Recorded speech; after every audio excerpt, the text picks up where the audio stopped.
بسم الله الرحمن الرحيم وصلى الله وسلم وبارك على سيدنا ونبينا مولانا محمد وعلى آله وصحبه وسلم تسليما. يا فتاح يا عليم يا رزاق يا كريم. بسم الله عاوتاني واحد الدرس جديد بخصوص la géologie. Salam alaikum mes élèves, mes chers élèves. J'espère que vous allez bien avec le confinement, Inch'Allah. Et Inch'Allah, on va continuer cette préparation au baccalauréat, Inch'Allah. Un résumé concernant la granitisation. Le chapitre d'aujourd'hui, c'est, Inch'Allah, la granitisation et sa relation avec le métamorphisme. Donc, tout est lié concernant la géologie. Il ne faut pas prendre le métamorphisme seul, les chaînes de montagne seul, la granitisation seule, non, il y a toute une liaison entre la tectonique et la formation des chaînes de montagne qui vont entraîner un métamorphisme, et le métamorphisme est en relation avec la granitisation. Donc on va commencer par la présentation de des granites, mais avant tout je tiens à vous donner une petite définition simple sur la roche du granit. Le granit, c'est une roche plutonique magmatique. On avait dit au départ que les roches magmatiques se divisent en deux types. On a les roches volcaniques qui ont subi un refroidissement en surface avec une structure microlithique, et les roches plutoniques qui ont subi un refroidissement en profondeur. Ça, je l'ai déjà mentionné dans la leçon des magmatismes de la zone de subduction. Donc, le granit fait partie des roches plutoniques, c'est-à-dire lors de leur refroidissement, lors de leur formation, il y avait eu un refroidissement au sein de la croûte continentale. Et une autre chose, un autre point à préciser, c'est que le granit ne peut pas se former au niveau de la croûte océanique. Au niveau de la croûte océanique, on avait parlé des roches qui existaient dans cette croûte. Ce sont des basaltes, les dolérites et les gabbros, des roches issues d'un magma basique, alors que le granit, c'est autre chose. C'est une roche qui est liée purement à la croûte continentale. Donc c'est une roche purement continentale, issue des refroidissements d'un magma. Ce magma va donner un granit qui est caractérisé par une composition minéralogique, le quartz, le feldspath et le plagioclase, comme trois minéraux essentiels. Tous les granites contiennent ces trois types de minéraux: le quartz, le feldspath potassique, notamment l'orthose, appelé orthose, et le plagioclase, plus les éléments ferromagnésien, notamment les micas. Il peut s'agir d'un mica noir comme la biotite, ou bien un mica blanc comme la muscovite, et d'autres minéraux qui sont accessoires. Donc, mais de point de vue le platon, au niveau de la croûte continentale, les roches magmatiques se présentent toujours sous forme d'un platon. Ils n'ont pas le mur, ils n'ont pas le toit. C'est pas comme les roches sédimentaires. Ils se présentent sous forme d'un platon, d'une masse homogène qui entoure le magma, et là et des relations avec les roches avoisinantes. Donc il y a deux types de granit. De point de vue platon, c'est pas de point de vue roche. De point de vue platon, on a granit d'anatixie et granit intrusif. Mon objectif aujourd'hui, c'est comment déterminer s'il s'agit d'un platon de type anatixie et de type intrusif, c'est-à-dire il faut chercher à déterminer les caractéristiques des granites anatixie et les caractéristiques des granites intrusifs. Parce qu'au niveau de l'examen national, si vous avez un exercice au niveau de ce chapitre de granitisation, l'objectif c'est de déterminer s'il s'agit d'un granit anatixie parce qu'il a ses caractéristiques, ou bien s'il s'agit d'un granit intrusif parce qu'il a ses caractéristiques qui sont tout à fait différents l'un de l'autre. On commence. Bon, on commence par le granit anatixie. Je vais commencer par leur présentation ici sur le PC, et après je vais passer sur le tableau pour présenter les différences et les caractéristiques de chacun des deux types. Donc le type de granit anatixie qu'on a ici au Maroc, c'est le granit de Sidi Fatma, Sidi Fatma dans la région d'Ourika, au sud de Marrakech. Et également, il y en a d'autres types au niveau de la région de Tafraout. Il y a le granit de Tasrif. C'est également un autre type de granit, granit anatixie. Ici, ce qui nous intéresse, c'est pas la région, mais quels sont les caractéristiques du granit d'Anatixi. Bon, on a tout ça, c'est le granit avec une dimension qui est très importante. Il est associé aux deux types de roches. Hein? On a le gneiss et les mégmatites. Donc, les roches qui sont au voisinage du granit sont les gneiss et les mégmatites. Donc, je répète, donc cette carte nous mentionne que le granit d'Anatixi est présent toujours à son voisinage les roches métamorphiques de type gneiss, et sachant que le granit gneiss, c'est une roche métamorphique issue d'un métamorphisme général ou bien régional, thermodynamique, et entre les deux, on trouve la roche qui est la mégmatite. Alors que le granit intrusif, donc ici on a un exemple de granit intrusif du Maroc, dans la région de Ouelmès, dans la région de Ouelmès, on a tout un granit, une masse granitique, entourée par une auréole de métamorphisme. Donc au centre, en noir, avec des signes plus, on a le granit intrusif, mais elle est entourée d'une ceinture de roches métamorphiques qui ont subi un métamorphisme de contact. Donc, c'est-à-dire, ils forment une auréole. Auréole, c'est-à-dire la ceinture de roches métamorphiques issues du métamorphisme de contact ou bien métamorphisme thermique qui va entourer le granit intrusif. Donc, également, on a les limites sont très claires, sont très franches, sont très précises entre le granit et les roches avoisinantes. On a également la présence des enclaves. Les enclaves, ce sont les morceaux, les fragments de roches avoisinantes qui sont piégés à l'intérieur des magmas. Donc, ça, on ne l'a pas mentionné, on ne l'a pas trouvé au niveau des granites d'Anatixi. Donc, en se basant sur cette carte, on a quelques caractéristiques du granit intrusif. Premièrement, il a des limites qui sont précises avec les roches avoisinantes. Il y a une ceinture de roches métamorphiques qui forment l'auréole de métamorphisme. Il y a présence des enclaves. On va revenir sur le granit d'Anatixi. Il a une très grande surface. Les limites ne sont pas précises vu qu'il y a une roche intermédiaire appelée mégmatite, et les roches qui l'entourent, les roches métamorphiques qui l'entourent, sont des roches du métamorphisme général, c'est-à-dire le gneiss. Alors que le gneiss, on ne peut pas le trouver dans le cas de roches, métamorphiques de contact, c'est-à-dire aux alentours du granit intrusif. Bon, dans ce schéma, je vais vous présenter quelques caractéristiques des deux types de granit.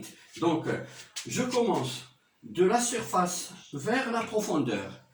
On peut imaginer ça à la surface de la Terre, c'est-à-dire qu'en partant vers la région où on va trouver le granit, on commence tout d'abord par avoir les schistes, avec un degré faible de métamorphisme, ça c'est déjà étudié dans le cas de métamorphisme, et suivi des mécaschistes et les gneiss.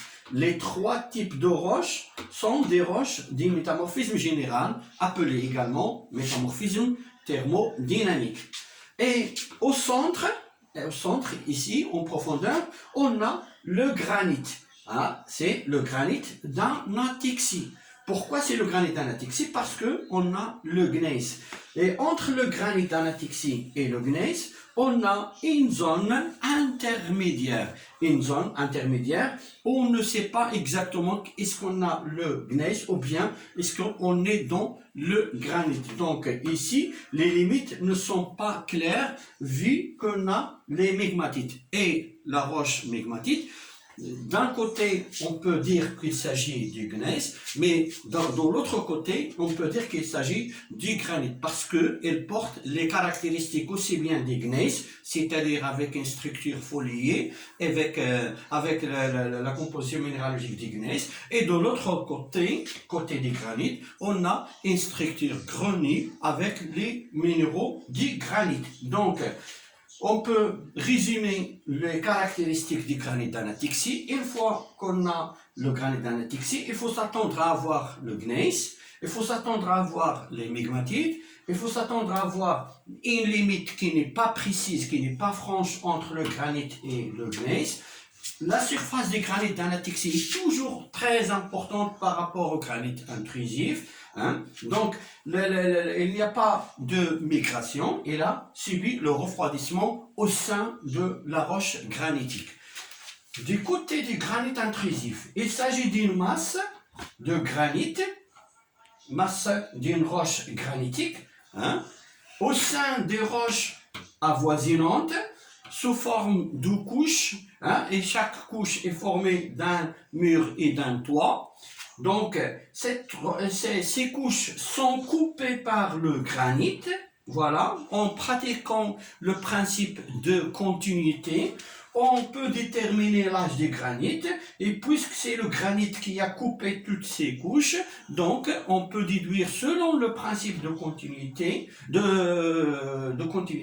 recoupement, pardon, selon le principe de recoupement, on peut conclure que c'est le granit qui est plus récent, car ce principe de recoupement, toute structure coupante devient plus récente par rapport à la structure coupée. Ça, c'est le principe de recoupement parmi les principes de la stratigraphie que vous avez déjà étudié l'année dernière.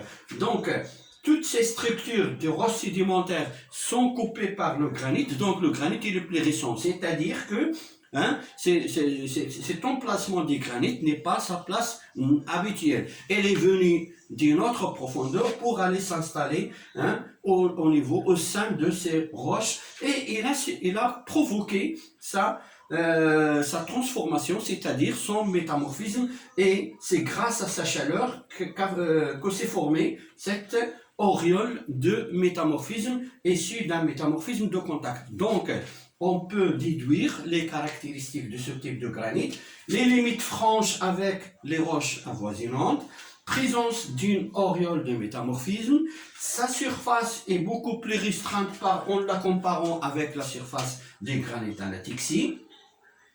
Et également, ici, on a progressivement passage du métamorphisme, hein, augmentation des degrés de métamorphisme jusqu'à avoir le granit d'Anatixi, alors que ici, c'est le granit qui a causé le métamorphisme. Donc, il n'y avait pas au début le métamorphisme, mais c'est qu'après la mise en place des granites qu'a lieu hein, la formation de cette auréole de métamorphisme. Et on dit pour le granit intrusif, c'est lui qui a causé le métamorphisme. C'est-à-dire, c'est lui qui est la cause hein, de la formation de roches métamorphiques. Alors que ici, hein, pour le granit Anatixi, hein, le granit Anatixi, c'est le résultat de métamorphisme. Le métamorphisme a lieu en premier temps, et juste après, hein, après avoir atteint le maximum du métamorphisme, qui ont formé les roches de gneiss, on a la fusion partielle qui a abouti à la formation des roches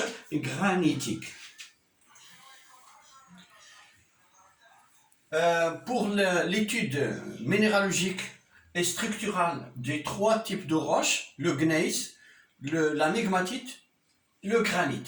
J'avais dit tout à l'heure que c'est une roche intermédiaire pour le mégmatite. La mégmatite, pardon, c'est une roche intermédiaire entre le gneiss et le granit. Donc, pour le gneiss, avec les caractéristiques qu'on a déjà étudiées dans le chapitre du métamorphisme régional, donc il s'agit d'une roche qui est foliée avec une structure foliation, alternance de bandes claires et de bandes sombres comme structure de foliation. Hein. Avec les minéraux, bon, à titre d'indication tout simplement, on a tous les trois types de roches contiennent les mêmes minéraux, c'est-à-dire qu'ils ont la même composition minéralogique, à l'exception des gneiss, pardon, qui contient, en plus des quartz, feldspath et plagioclase, il contient la sélémanite ou la dystène, ou bien l'andalusite, qui sont des minéraux indicateurs. Donc, si on se concentre uniquement sur la mégmatite présente hein, une structure qui est gronie d'un côté et hein, qui nous rappelle le gneiss, structure gronie qui nous rappelle le granit, et structure foliée qui nous rappelle le gneiss. Donc on a assemblage des deux structures au niveau d'une seule roche. Hein. c'est bien que au niveau d'une seule roche, on a les deux structures, c'est-à-dire la structure granit et la structure foliation. Donc, pour la mégmatite, si jamais on vous demande quelle est la structure du granit, vous allez répondre comme la structure foliée-granit, ou bien foliation-granit. Donc, parce que c'est une roche intermédiaire. C'est pour cela qu'on l'appelle roche intermédiaire. Elle est intermédiaire entre le gneiss, roche métamorphique, et le granit, qui est une roche magmatique. Il y a le granit, les roches plutoniques, magmatiques, ou le gneiss qui n'a jamais subi de fusion, qui a connu ses transformations à l'état solide. Très bien. Donc, à partir de ces observations, bien à partir de cette étude, on peut conclure que le granit est le résultat de la fusion partielle du gneiss. C'est que le granit, راه ما تيجيش من ما عندناش شي سونتر او نيفو دي globe terrestre dans lequel est accumulé le magma ou تيخرج على السيرفاس ولا كيمشي كيعطينا لي روشور. Non, à chaque fois qu'on a un magmatisme dans une telle région, par exemple au niveau de la région de subduction ou bien au niveau de la chaîne de montagne, de collision, راه عندنا la fusion partielle. Le magma ne peut pas être présent sauf qu'il y a la fusion partielle des roches préexistantes. يعني كانوا عندنا des roches ما كانش عندنا المagma نهائيا, ولكن هذوك les roches, vu qu'il y a une tectonique des plaques qui va induire une augmentation de la pression de température, ou les variations de les deux facteurs va induire la fusion partielle. Et pourquoi on dit partielle et non pas totale? Parce qu'on a toujours la présence du gneiss. Si jamais il s'agit d'une fusion totale, ما غاديش نلقى الجنيس نهائيا. Donc puisqu'il y a encore du gneiss, il y a les roches magmatiques qui mentionnent qu'on est à l'état liquide, donc une fusion partielle. La fusion partielle, c'est que on est passé de l'état solide à l'état liquide partiellement. Le solide n'est pas totalement transformé en liquide. Il y a la fusion partielle. Donc, comment se forme le magma granitique? C'est ce que nous allons expliquer dans le tableau suivant. Donc, dans ce schéma, je tiens à vous expliquer l'origine du magma. Fina huwa le magma. C'est ça le magma.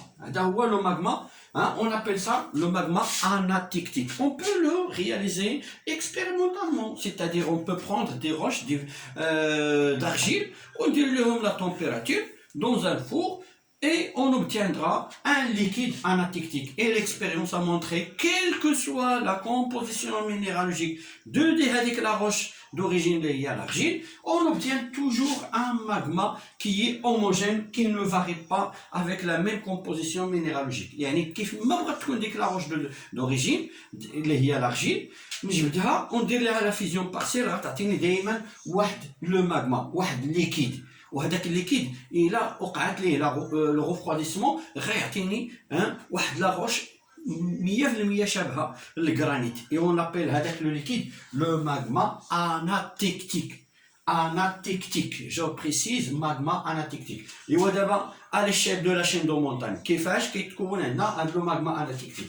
Donc le point de départ c'est l'argile, roche sédimentaire de la croûte continentale. Donc là on est dans le domaine continental. Grâce à l'élévation de la température T1, P1, le schiste, on l'a déjà étudié lors du métamorphisme régional, où si la température augmente T2, P2, le schiste va donner le mécaschiste va donner le gneiss. L'ensemble des roches schiste, mécaschiste, gneiss, elles forment les roches du métamorphisme régional, général, thermodynamique. هادو الثلاثه بهم كنعرفوهم ديجا قريناهم في الشابيتر اللي فات. Elles forment les roches métamorphiques générales qui a lieu lors de la formation des chaînes de collision au niveau de la croûte continentale. Le gneiss, c'est la roche du degré maximal du métamorphisme, c'est-à-dire ما بقاتش عندنا شي روش اللي تابعه الجنيس, روش ميتامورفيك اللي تابعه الجنيس. الى وصلنا للجنيس سي لو ماكسيموم دي دوغري دو ميتامورفيزم. اش غيوقع لهذا الجنيس الى زاد عاوتاني تبدلات لا température ou la pression. S'il y a changement de pression et de température, il y aura une anatexie. شنو هي l'anatixie? L'anatixie, c'est la fusion partielle du gneiss. شنو هي l'anatixie? C'est la fusion partielle du gneiss. Mais c'est la fusion totale, c'est la fusion partielle du gneiss. Et si on a une fusion partielle, j'obtiendrai logiquement deux parties. Partie solide. La fusion elle est partielle. ضروري غيشيط ليا شي حاجه من solide. وهذاك le solide c'est quoi?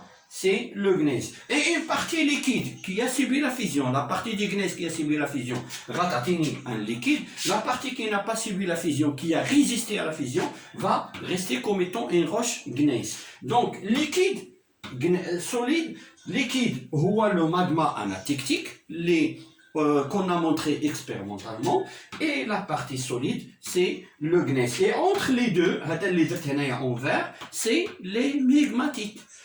Le granit d'anatixie, magma, pardon. Ce magma anatectique, sûrement, il va subir un refroidissement. Il va subir un refroidissement.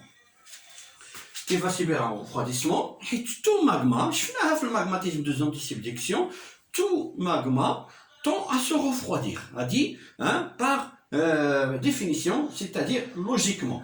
Ou non, le refroidissement du magma anatectique peut avoir lieu selon les cas. Il peut avoir lieu sur place, ou bien après ça remonter vers le haut, ou avant d'arriver en surface, c'est-à-dire après une migration, au radio le refroidissement, ou bien il arrive en surface. Donc, il a qu'un voie de la profondeur, il y a la formation du magma anatectique, soit mais le refroidissement. Soit il va migrer, il va quitter la zone de formation des magmas anatectiques pour aller se déposer, pour aller s'introduire au sein d'autres roches, et à cet endroit il y aura formation de refroidissement de ce magma, aurait atteint un granit. Ou bien هذاك المagma غادي يكمل الطريق ديالو jusqu'à la surface de la terre, et dans ce cas il va former un volcan. Donc شنو هو le type de granit qu'il va donner lorsqu'il s'agit d'un refroidissement sur place, c'est-à-dire à la même profondeur de formation de magma anatectique. غيعطيني le granit d'anatexie. وهذاك le granit d'anatexie, puisque كان حدا الجنيس غيبقى حدا الجنيس, il sera solidaire au gneiss, et juste à côté dialogue, hein, il sera lié au gneiss, et juste à côté du dialogue on va trouver le gneiss. Donc granit à côté du gneiss, granit à côté du gneiss, ou bien le gneiss les rois qui n'a pas subi, hein, la fusion partielle. Par contre, donc c'est un granit qui est autochtone. C'est quoi autochtone? C'est-à-dire c'est un granit qui ne subit jamais de migration. Le magma réaté, il ne migre pas vers le haut. Celui qui migre vers le haut, il va trouver des conditions de fusion partielle, la profondeur, hein, et il va donner le granit intrusif. Et juste après le granit intrusif, à l'entourage du granit intrusif, il va provoquer le métamorphisme de contact. هنا إلا تحطوا الطخشة وسط من دي روش بحال هكا, هو غادي يسبب ليهم في الميتامورفيزم. اش من ميتامورفيزم هنا؟ ميتامورفيزم تيرميك ولا دو كونتاكت, وهو اللي غادي يعطينا l'auréole de métamorphisme.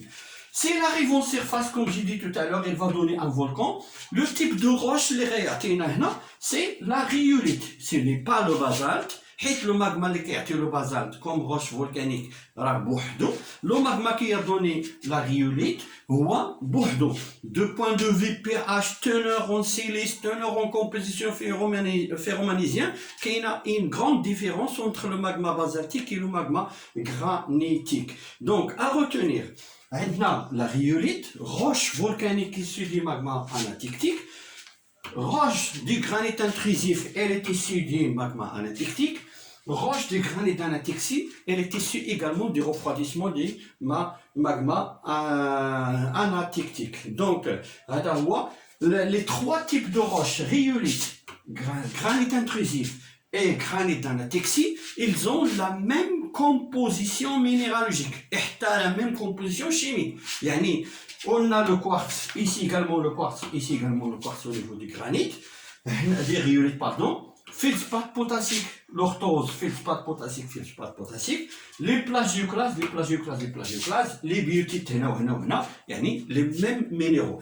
La différence, c'est au niveau de la structure. إلا قارنا la vitesse de refroidissement بين هذا وهذا غادي نلقى هذا la vitesse de refroidissement est beaucoup plus lente alors que le granit intrusif la vitesse de refroidissement est un peu ماشي très lente غادي تكون lente حيت هنا غنقولوا beaucoup plus lente هنا غتكون lente يعني la vitesse هناك مزربانه واحد شويه هنا ثقيله la vitesse de refroidissement alors que هذا c'est une roche volcanique غتكون عندها une vitesse de refroidissement très rapide donc هنا غتكون la structure de la rhyolite elle est microlithique غيكون فيها le verre volcanique هنا ما غاديش يكون le verre volcanique نهائيا elle est grenue وهنا elle est grenue. La différence بيناتهم c'est la taille des minéraux. هنا les minéraux seront beaucoup plus grands, هنا les minéraux seront petits. Donc هذه غنقول لها micro-grenue وهذه grenue. Je répète, la différence ما بين le granit intrusif et le granit anatixie, c'est de point de vue la taille ديال les minéraux. Le granit intrusif puisqu'il a subi un refroidissement beaucoup plus lent, غادي يكون عندها une structure qui est grenue. Il a subi un refroidissement qui est moins lent, شوية rapide, la taille des minéraux شوية صغار وغنسميوها granit micro-granit, pardon, granit avec une structure micro-granit. J'espère que la leçon, le résumé plutôt, c'est un résumé de la leçon. J'espère أنه فيها l'essentiel اللي غادي يهمنا l'essentiel. D'abord غادي ندوز معكم لواحد لو طابلو comparatif entre les deux types de granit اللي هو essentiel غادي تبقاو حافظينه وغادي يبقى معكم. Oui, juste après غادي نصور لكم هذاك لو طابلو هذا لو ريزومي باش يكون عندكم. Ce tableau est un tableau comparatif entre les deux types de granit. De point de vue surface, ici on a le granit anatixie, ici on a le granit intrusif. De point de vue surface, le granit anatixie, une grande surface. Par contre, le granit intrusif, il a une petite surface. Pourquoi? Parce que le granit intrusif est issu du granit, d'anatixie. Les roches avoisinantes sont des roches du métamorphisme régional, l'éoma, le mécaschiste et le gneiss. Alors que pour le granit intrusif, les roches avoisinantes sont les corniennes. Les corniennes, ce sont des roches du métamorphisme de contact. Présence de mégmatite. Mégmatite, roche intermédiaire entre le gneiss et le granit. Présence de l'auréole de métamorphisme. La ceinture des roches métamorphiques de contact qui entoure le granit intrusif. Et limite, au niveau du granit d'anatixie, les limites avec les roches avoisinantes non précises, ne sont pas franches, ne sont pas claires, je ne peux pas les déterminer. Par contre, pour les limites entre le granit intrusif et le granit et les roches avoisinantes, ils sont très franches, ils sont très clairs, ils sont très précises. Mais pour le granit d'anatixie, c'est un granit autochtone qui est resté sur place, qui ne migre jamais. Par contre, le granit intrusif, c'est un granit qui va migrer. On dit que c'est un granit alloctone. Le granit d'anatixie, c'est lui, il est causé par le métamorphisme. C'est-à-dire, au début, il y avait un métamorphisme et on finit par avoir un granit d'anatixie. Par contre, pour le granit intrusif, il y a au départ le magma et juste après, il y aura formation des roches métamorphiques, c'est-à-dire il y aura un métamorphisme de contact. La dernière caractéristique pour le granit intrusif, c'est qu'il y a présence d'enclave. Donc pour ce résumé, et également pour le résumé que vous avez dans le tableau, vous le trouverez sur mon compte Instagram du 2e année baccalauréat. Et je vous souhaite bonne réussite, bonne préparation et bonne chance pour la suite. Merci de votre attention et à la prochaine vidéo, Inch'Allah.